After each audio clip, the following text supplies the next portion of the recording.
Hello. അങ്ങനെ ഏട്ടൻ ലീവിന് നാട്ടിലെത്തിക്കഴിഞ്ഞാൽ എന്റെ വീട്ടിൽ നിൽക്കാൻ വന്ന ടൈമിൽ നമ്മളെല്ലാരും കൂടി എവിടെയെങ്കിലും ഇങ്ങനെ പോവാറുണ്ട്. അപ്പൊ ഇപ്രാവശ്യം ഇങ്ങനെ മഴ കാര്യങ്ങളൊക്കെ ഉള്ളതുകൊണ്ട് തന്നെ എവിടെ പോകണമെന്ന് ഇങ്ങനെ പ്ലാനിട്ട് നിൽക്കുമ്പോൾ നമ്മൾ വിചാരിച്ചു ഓക്കെ നമുക്കെന്നാ പയ്യാമ്പലം ബീച്ച് വരെ പോവാന്ന് കരുതി. അങ്ങനെ നമ്മളെല്ലാരും കൂടി ബീച്ചിലേക്ക് പോവാണേ. അതായത് വീട്ടിൽ നിൽക്കാൻ വന്ന ദിവസം മഴ കുറച്ച് ബാക്കോട്ടായിരുന്നേ. അപ്പൊ നമ്മളിങ്ങനെ പ്ലാനിട്ട് എവിടെ പോകണം എന്നിങ്ങനെ പ്ലാനിട്ട് നിൽക്കുമ്പോൾ അപ്പൊ അങ്ങനെ സമയം കുറേ പോയേ. അപ്പൊ നമ്മൾ പെട്ടെന്ന് കരുതി എന്നാ പിന്നെ നമുക്ക് പയ്യാമ്പലം ബീച്ച് വരെ പോവാം. കിങ്ങിണിക്ക് ബീച്ചൊക്കെ ഇഷ്ടമാണല്ലോ. അപ്പൊ അങ്ങനെ അവിടെ പോവാന്ന് വിചാരിച്ച് അപ്പൊ പ്ലാനൊക്കെ ഇട്ട് കഴിയുമ്പോ നല്ലോണം ലേറ്റ് ആയ. കാരണം നമ്മൾ ബീച്ചിലെത്തുമ്പോ ഒരു 6:30 6:45 ആയിരുന്നേ. അപ്പൊ പോകുന്ന ടൈമിൽ നല്ല മഴക്കോള് കാര്യങ്ങളൊക്കെ ഉണ്ടായി. അപ്പൊ നമ്മൾ വിചാരിച്ച ബീച്ചിലെത്തുമ്പോഴേക്ക് നല്ല മഴയൊക്കെ ആയിരിക്കുന്നേ. ഭാഗ്യത്തിന് മഴ കാര്യങ്ങളൊന്നും ഉണ്ടായിരുന്നില്ല.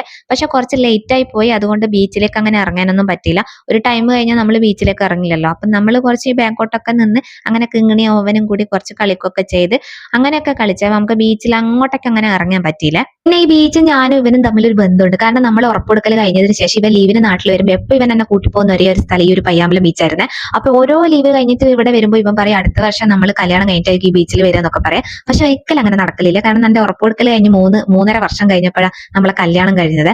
അപ്പോ പിന്നെ കല്യാണം കഴിഞ്ഞതിന് ശേഷം ഈ ബീച്ചിൽ വരാനേ പറ്റിയിട്ടില്ല എന്നതാണ് സത്യം. ആകെ ഒരു തവണ അങ്ങനെ അങ്ങനത്തെ വന്നിട്ടുള്ളൂ. പിന്നെ ഇത് ഇപ്പോഴാണ് വരുന്നത്.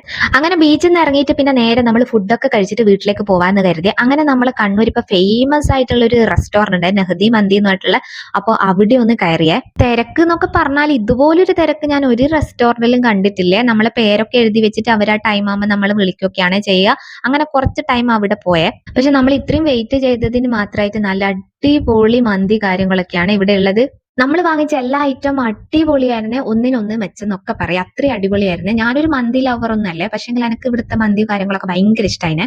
പിന്നെ ഇവരൊക്കെ ഓരോ ഫ്ലേവറിലും മൊജിറ്റോ ഒക്കെ വാങ്ങിച്ചിരുന്നത് ഞാൻ വാങ്ങിച്ചില്ല. കാരണം എല്ലാവരിൽ നിന്ന് ഒരു ടേസ്റ്റ് നോക്കാന്ന് കരുതിയ. എനക്ക് അതിൽ പേരൊന്നും സത്യം പറഞ്ഞാൽ എനിക്ക് ഇപ്പൊ ഓർമ്മയില്ലേ. അതിൽ എനക്ക് കിങ്ങിണിയുടെ പാഷൻ ഫ്രൂട്ട് ഭയങ്കര ഇഷ്ടമായിനെ. അത് നല്ലൊരു ഐറ്റം ആയിരുന്നേ.